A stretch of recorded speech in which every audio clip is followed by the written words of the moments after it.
Manhã da Piedade de volta e agora a gente vai falar sobre literatura. A relação entre a literatura e o direito é complexa e multifacetada. A literatura ela pode ajudar a moldar a opinião pública sobre questões legais e sociais e às vezes até mesmo influenciar os tribunais e as políticas governamentais. É sobre essa relação íntima e fascinante entre literatura e direito que a gente conversa agora com o professor Fernando Armando Ribeiro, filósofo e doutor em Direito, e que lançou recentemente o livro que está aqui na minha mão, Retratos de Primavera e Outras Estações.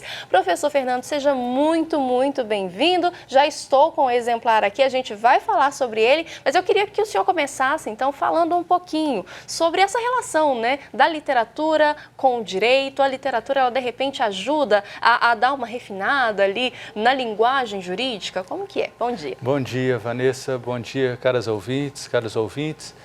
Essa relação, eu penso que numa semana que a gente celebra o Dia Internacional da Mulher, a gente pode pensá-la a partir de um símbolo que vem do mundo antigo, em que a justiça, tanto grega quanto romana, são figuras femininas. E aí nós temos essa figura do feminino que entrelaça-se com o masculino do direito desde tempos imemoriais e que guarda uma relação muito interessante com a capacidade da audição. A justiça romana, justícia, ela tem os olhos vendados. Muitos pensam que essa venda nos olhos seria para garantir a imparcialidade do juiz. Mas esse é um conceito moderno, não era a ideia. A ideia seria para destacar a audição. E a audição é o que faz com que o juiz tenha a capacidade da frônesis, ou seja, um senso de adequação ao julgar. Isso tem a ver com a poesia, porque a poesia também é uma espécie de linguagem que fala mais por silêncios do que por palavras, dizem vários teóricos da poesia. Esse já seria um caminho. Um outro caminho da linguagem jurídica, e que eu acho que a literatura ajudaria muito a diminuir um pouco os excessos do juridiquês, diz respeito ao fato de que o direito é uma prática humana que se dá por meio da linguagem falada e escrita. E quanto mais nós ampliarmos a nossa linguagem, nós mais vamos ter uma ampliação dos nossos horizontes de mundo. E com isso vamos ter mais recursos para perceber esse fenômeno tão importante, tão denso e por vezes tão dramático, que é o fenômeno jurídico, ou seja, o drama humano que chega aos tribunais para ser julgado. E quanto mais os juristas tiverem um adensamento da linguagem, eles menos vão se fazer reféns do chamado juridiquês, porque o juridiquês é uma prática que nada tem a ver com a cientificidade do direito. O direito é uma ciência, sim, portanto tem que ter conceitos, tem que ter terminologias próprias, que não necessariamente os leigos vão entender, como na medicina, como no jornalismo, nas artes, enfim. Só que o juridiquês é um excesso, em que nós não apenas temos essa questão da linguagem própria, mas temos os chamados ismos, gongorismos, latinismos, estrangeirismos, que em nada ajudam para a comunicação e para a compreensibilidade do direito. E aí é nesse papel que a literatura acaba simplificando esses juridiquês e se aproximando do ser humano, do ser social, que é a sua função. Eu acredito que sim, Vanessa, porque na medida em que a literatura ela possibilita que nós desfossilizemos a linguagem. Isso quem fala é Ralph Waldo Emerson, um pensador, escritor, poeta estadunidense. Ele diz que toda linguagem é poesia fossilizada. Isso é muito bonito.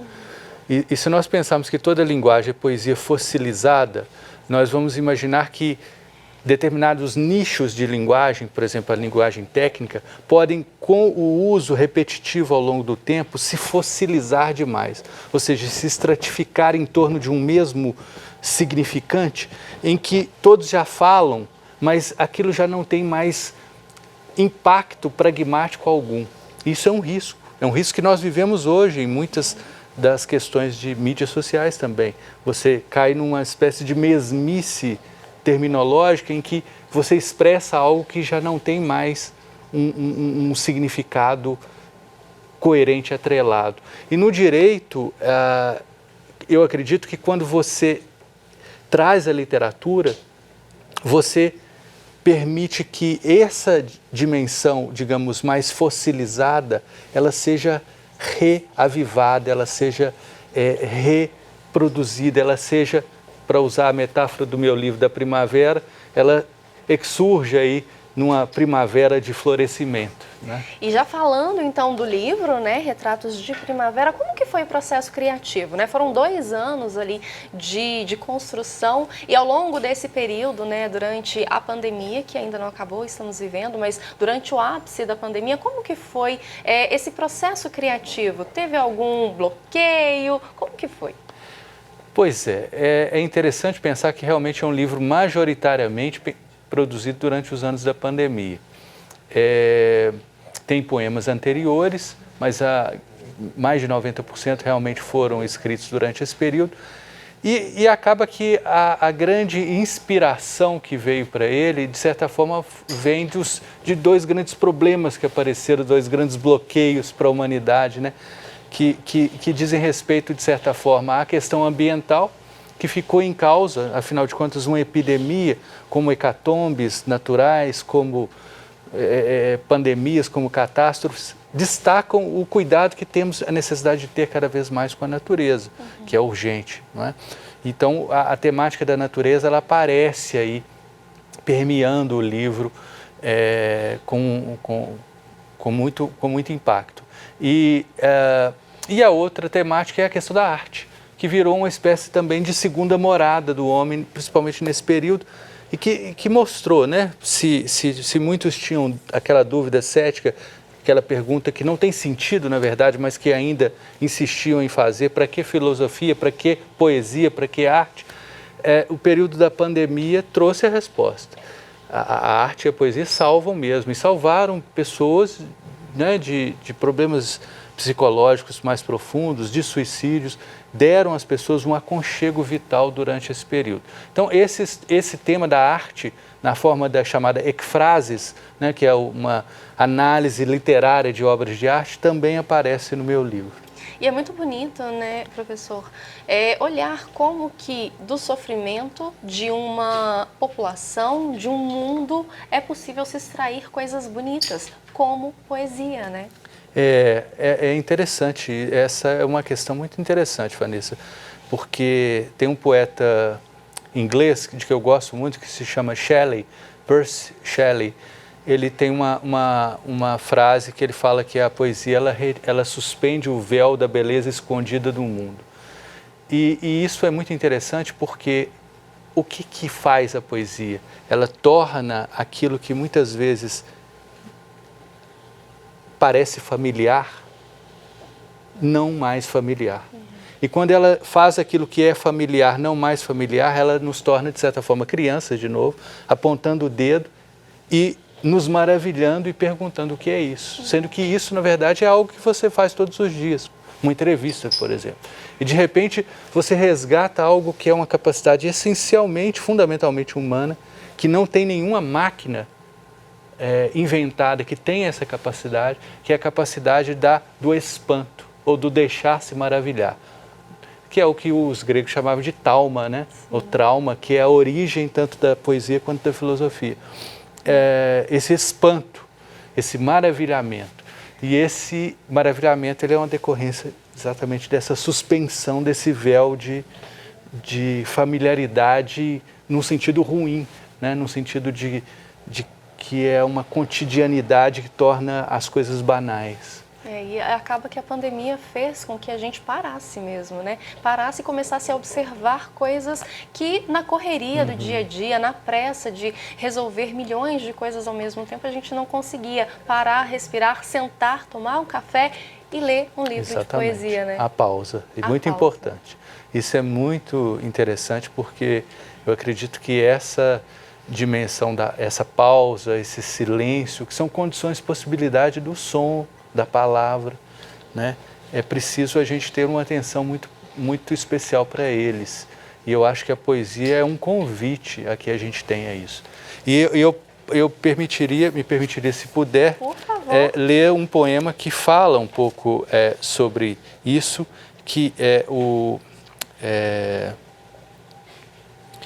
poema Detalhes, que está no meu livro, que será lançado oficialmente essa semana na Academia Mineira de Letras, na quinta-feira, dia 9. Às 19 horas, fica aí o convite a todas e a todos. O poema é Detalhes. Pode falar, por gentileza. Posso? Por favor. Detalhes. Na flor perceber o abismo que separa a pétala do pólen. No pássaro perceber o voo que antecipa o aprumo do salto. No mar perceber o rio que flui das ondas ao encalço. Para a gente finalizar, então, qual mensagem que você deixa para o pessoal? E quem quiser, né, adquirir o livro Retratos de Primavera, onde encontrar seu exemplar? Então, como disse, ele será lançado na Academia de Letras no dia 9. Então vai haver ali o lançamento oficial, mas ele pode ser adquirido também nos sites, tanto da Amazon quanto da editora Quixote. A gente vai deixar, então, os endereços na tela para quem quiser, então, adquirir o seu exemplar de Retratos de Primavera e Outras Estações, com belas poesias que retratam aí um período tão difícil que a gente viveu, mas que dia após dia a gente vai conseguindo superar. Professor Fernando, eu queria agradecer a presença do senhor aqui, muito obrigada por compartilhar com a gente aqui do Manhã da Piedade, tanto livro quanto conhecimento, né, e fazer essa relação entre literatura e direito, e fica o convite para o senhor voltar mais vezes aqui no programa. Será um prazer. Muito obrigado a vocês.